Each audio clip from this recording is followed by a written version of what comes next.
Hello everyone. Today we'll learn about useContext hook in React. So what exactly does it do? It's actually a built-in React hook that simplifies the process of sharing data between components. And let's say, just put it into a context, imagine you have some data or settings that multiple parts of your app need to access it. So instead of passing that down through several layers of components, you can just directly use useContext to create central storage point for this particular shared state. So you don't have to pass it as a props to every single components just so that you're able to pass the data between your components. So that's the reason why we're going to be making use of useContext.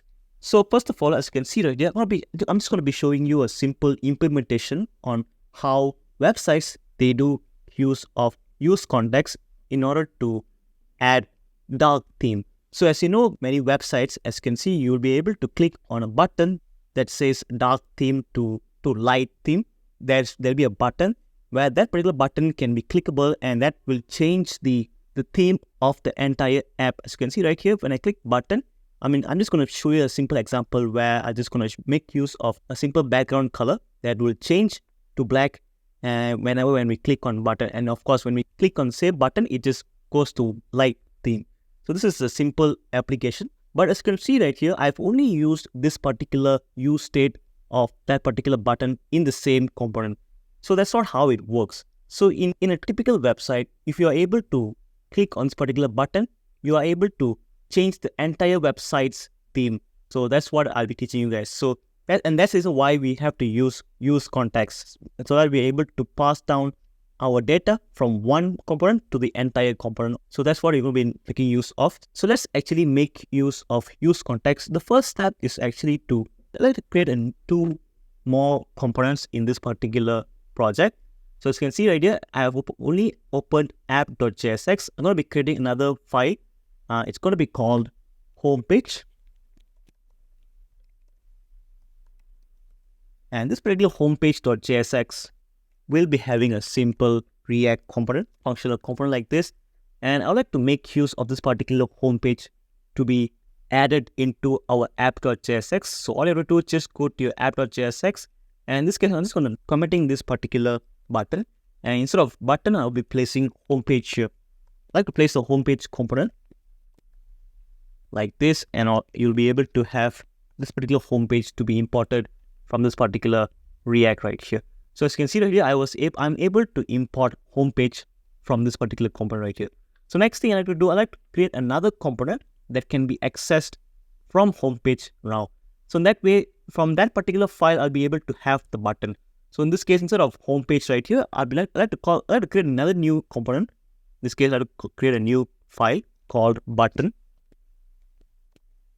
And button is where I like to keep the code for the actual button that you are able to see in this particular first page right here. So in this particular file, first of all, I need to create a new functional component. So RAFCE. And I'm just going to be taking the button that we have just now, which is this particular button. And I'll be placing it inside the button component right here.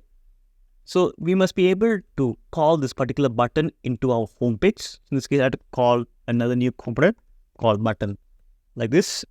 And you're able to have your button to be in your home page right here. As you can see right here, we have not actually have this particular states right here. So we must be able to fetch this states via useContext. So as you can see right here, we have also happen to have a button right here. And this particular button does not do anything. As you can see right here, because it's not able to change this particular set dark mode, which is the state that you're able to find in your app.jsx. So how are we able to change the value in our parent file from our child component right here? So that's the reason why we're going to be making use of useContext right now. So I'm going to be creating a new export constant right above this function. So in this case, I have to call export constant. I'm just going to say theme context. So it can be any names, by the way. So I'm just going to place theme context because it actually aligns with what we're going to be doing.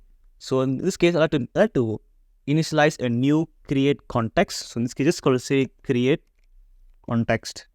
So create context is actually a React hook, by the way. So that's why you're able to find it on the top right here. So we're able to find create context right here.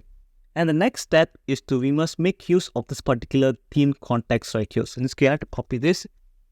So in this case, you must be able to wrap everything with your theme context component like this. So in this case, I must make sure to put theme context dot provider. And like this, you must be able to wrap everything that you had just now, just place it inside your theme context like this. And from here, we must be able to pass this particular state, which is dark mode and set dark mode. Just going to be copying this. And how are we able to pass it into this particular provider is that we're going to be making sure to add another new prop, which is value. And I'm going to be passing it as an array like this. So in that way, we're able to have this particular dark mode and set dark mode to be accessed in both of the components. So right now, let's say, this particular homepage component right here, we're not going to be adding anything because this is the direct parent of this particular button. And that's the point of this context where we don't actually need to pass any props in between. So we can just directly go to our button, which is the most basic root child. And from here, we must be able to access these two values that we're actually passing. So in our most fundamental component right here, I must be able to access this particular set dark mode and dark mode from this particular app.jsx. So in this case, I like to go to the top right here. I like to call those two values, which are first constant, and of course, those two things which are dark mode and set dark mode. And how am I going to access this, by the way, is that this time I'll be using useContext, which is also another hook.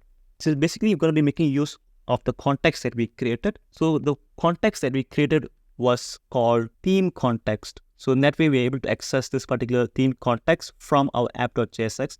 So just type theme context. So this particular theme context is actually coming from .app right here. And right now, as you can see right here, you're able to access the dark mode that's coming from theme context. And you can just directly change the values inside your app.jsx. So if I go to the website right here, let's say if I were to click on this particular button, you're able to find you have changed the background color of this particular entire website. And that's the way how you're able to make use of useContext on changing the values in your parent component. So in that way, we're able to access our variable in anywhere within the same project. So that's the reason why useContext is really helpful whenever we are able to implement certain functionalities that requires data transfer between components. So yeah, thanks for watching this particular video entirely, and let's catch up on our next one.